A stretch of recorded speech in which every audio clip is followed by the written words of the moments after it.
Right. I definitely see the argument for value here. One question I have about potential limits to innovation in a system like this, since you're still utilizing Bitcoin's mining, that means that the block time should still remain at about 10 minutes. And for some of these like decentralized trading applications like we've talked about in the past, that actually winds up being kind of a long time because it's the amount of time it takes between the time that you say, I'd like to do this action, and the time that the blockchain actually has included it and it actually has happened. So is there the ability to try faster block times, or is 10 minutes the low bound limitation? You can potentially do different block intervals on a sidechain counterintuitively, because when you're merge mining with, let's say, Namecoin as an example, because Namecoin has a percentage of the hash rate, that means that some Namecoin winning blocks are not Bitcoin blocks, and vice versa. So you can have a different target. You can have smaller, faster blocks if you want. So it is possible within the framework to support that. In addition to that, two of the members of our who are working on some of these ideas with us have had some really great innovations around how to scale to hundreds of thousands of transactions per second, while retaining all of the properties of a blockchain security model. And those innovations will allow for high-frequency trading, very, very high-speed liquid markets and exchanges that are using blockchain security model and blockchain trustless infrastructures, but meet the business requirements that are necessary to be able to do high volume. And that is definitely part of our project scope, is to make those platforms available for people who do have, someone who may come in and say, hey, I want to replace, I want to compete with Visa, but I can see myself hitting 20, 30, 40, 50,000 transactions per second. Where am I going to process those and be able to get instantaneous transaction verification without having to wait for the limits that are in the blockchain? So we believe that that's very possible while retaining the trustless security model of the blockchain. Two questions left, basically, from my end.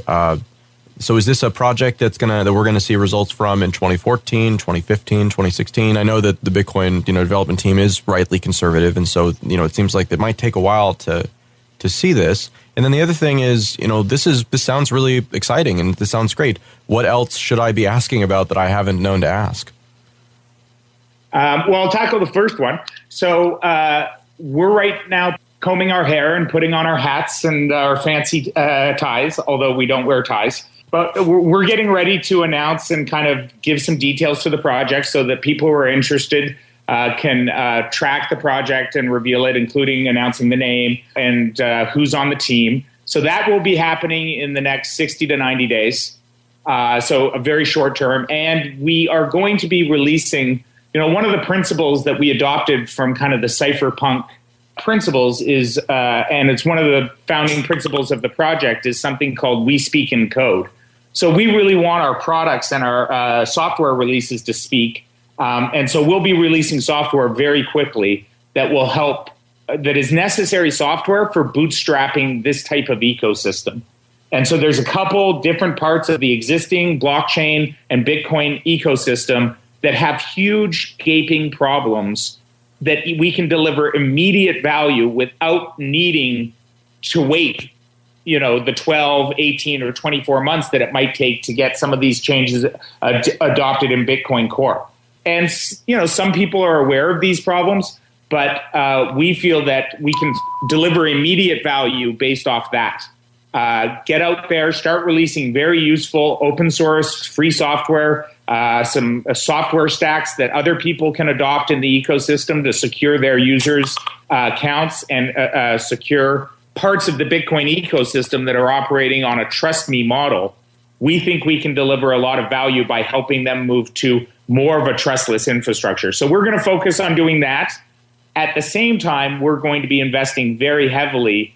We're putting together a really good team of cryptographers, programmers, working to support some of the volunteers in the Bitcoin Core community to provide them resources and allow them to really, accelerate some of the things that they know they need to be done. But call it a criticism, call it a comment for the community. You need to remember that most of these guys are volunteers. They have day jobs. They carry a huge amount of weight on their shoulders, and they do it because they love the community and they love the technology. They have not, I think, in many parts, received a lot of support. I mean, the community has come together and it pays Gavin's salary and others, but a lot of these guys are still volunteers. I think, supporting them and providing them with more tools, more infrastructure, more testers, more documentation resources, travel vouchers so that they can actually get together and meet face to face once in a while. These are all things that we're going to be doing, and we hope the community will participate in that as we announce details of that. Yeah, I mean, I think I noticed at the Coin Summit conference that some of the ecosystem players on the payment processor side were asked a question from the audience about supporting core development. I mean, everybody in the Bitcoin ecosystem is relying on the Bitcoin core. Bitcoin D, right? And they were asked, in what way they were supporting that, and if they would be able to, for example, if they have core developer or senior developers on their staff who are very familiar with the Bitcoin protocol, have them contribute time to Bitcoin core testing, maintenance, development. And the answers were mostly aspirational. There were some actual comments to suggest that their staff were already working on that. So I think that's good. But I think that really the business community should step up and, in the Linux-like model, have people on staff, as they can afford, who are working on the Bitcoin core, because their entire business model depends on the reliability and availability of the Bitcoin network. I'm seeing a lot of people these days talking about Bitcoin 2.0, and I'm very curious here, guys. Is what you're working on the real Bitcoin 2.0? We are a blockchain technology company. Although I personally care for the success of Bitcoin, it's important to distinguish between Bitcoin, the asset, and the blockchain as a programmable distributed trust infrastructure. And we're interested in blockchain 2.0. And blockchain 2.0, using Bitcoin as a neutral transactional currency, we believe offers great promise. But I want to build a blockchain that could support a nation state putting its national currency and phasing out paper dollars. And there's a lot of reasons to do that. Counterfeiting, utility value, conducting commerce, in separate geographic distances, auditability, trust. There's a whole bunch of potential to reinvent our financial services infrastructure to better serve mankind or humankind. And we've only begun that journey. And I'm interested in a platform that is distributed, neutral, has all the principles and properties of Bitcoin, has embedded and imbued in it the principle of can't be evil, and allows the world to migrate into math-based assets and math-based currencies. That's going to take time, but we're interested in building that blockchain 2.0, but doing it in a way that is an extension of the existing blockchain, not running off and building our own alt ecosystem and pre-mining it and watching Adam and I get rich off having the first coins. That's not our intent. Right. So no altcoin race attached to this. It's purely neutral, using the Bitcoin as the transactional currency. So, and Austin was mentioning there about sort of systemic risk issues. You can see that with Bitcoin, if more of business starts to move their accounting and business-to-business payments into Bitcoin, and cryptocurrency issued assets and cryptocurrency denominated in national currencies, you get the benefits of this kind of zero trust, immediate auditability feature. So, if you are receiving an insurance contract for your car from an insurance policy and they're about to exceed their reinsurance limit, that would mean your insurance policy would be immediately failing the audit and be considered invalid by your client. So you can start to remove systemic risk from the system and avoid kind of Enron-like situations. And even in the long term, So there would have to be a number of iterations of smart contracting before we get to those kinds of things.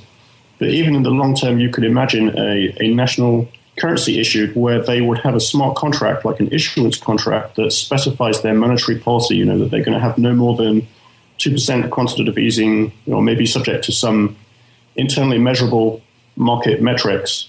And that applies to them. So even though they have the key to issue more coins in some, redundant hardware air-gapped key manager, they would be physically unable to bypass their monetary policy rules, because their monetary policy rule is bound into the genesis of the coin.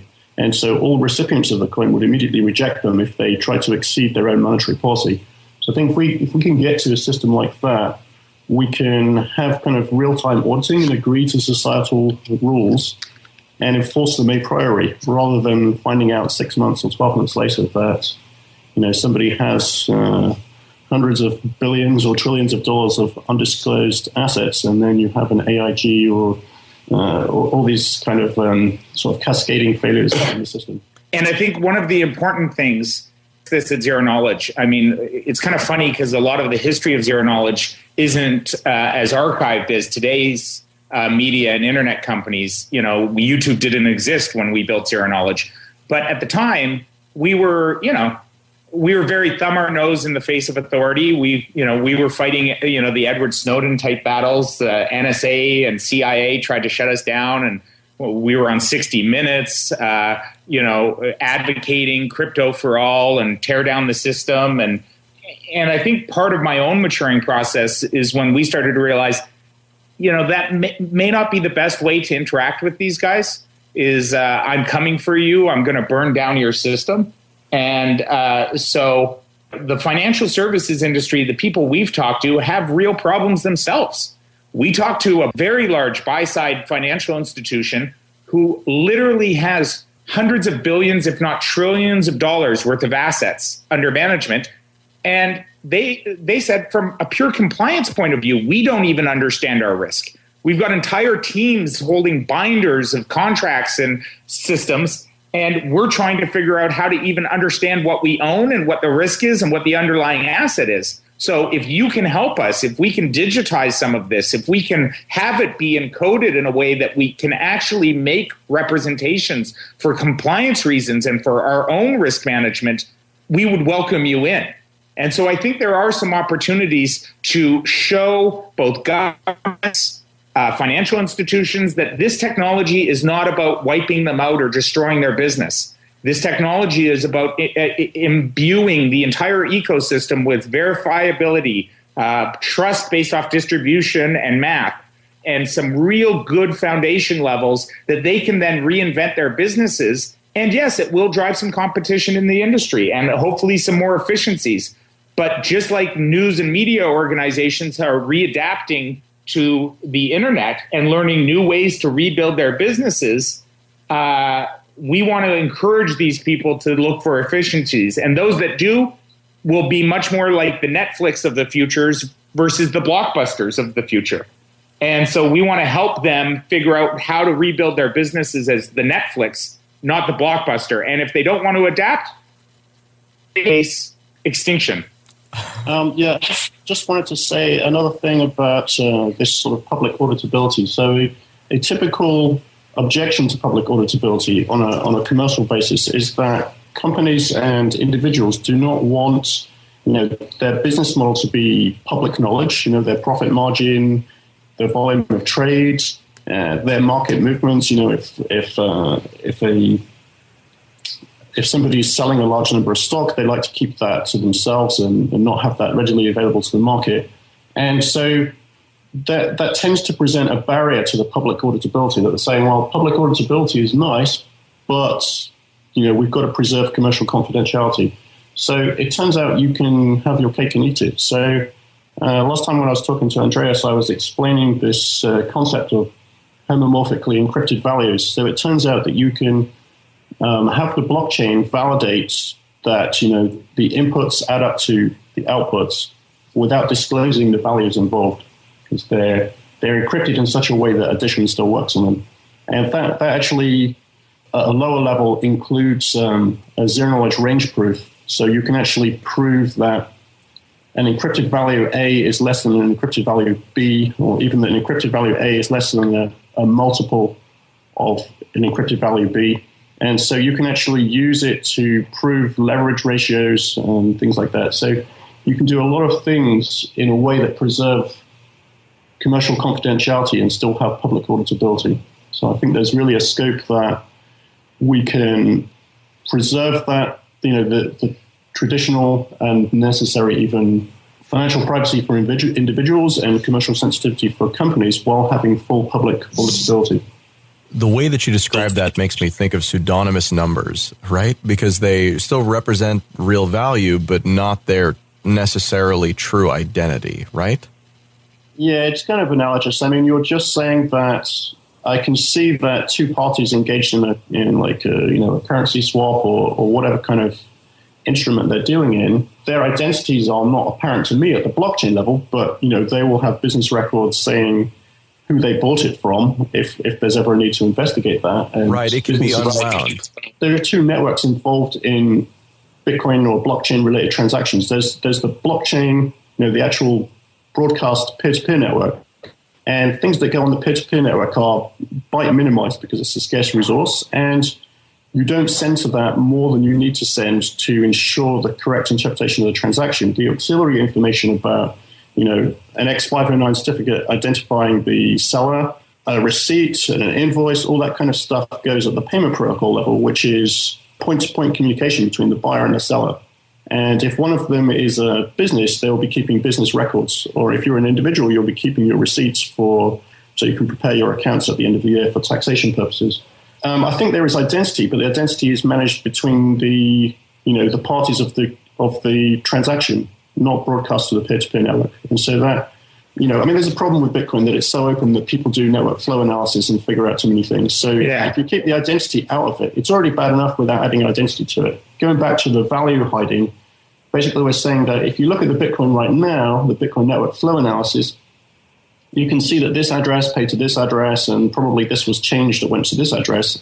And it becomes, it preserves a different kind of privacy if you can hide the value. So one example people give about why you need financial privacy is some people are paid their salary in Bitcoin.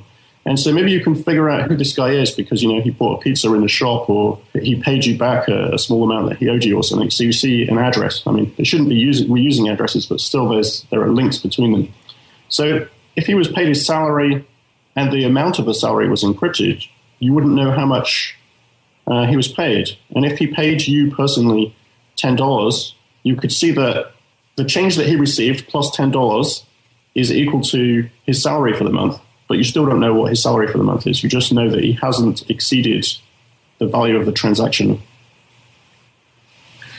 Guys, this is a really, really fascinating project. If people want to learn more about it, it sounds like they're going to have to wait a little bit. But are you looking for help or applicants to help you build this thing out?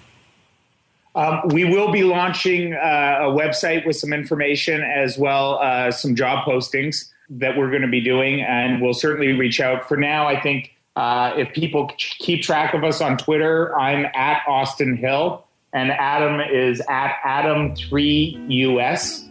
And so if people keep watch of our Twitter accounts, we will be at least announcing the name of the project and the website in the coming month. There'll be at least a placeholder website where we release some more details and list the jobs available. Austin Hill, Dr. Adam Back, thank you very much for your time. Thank you, Adam.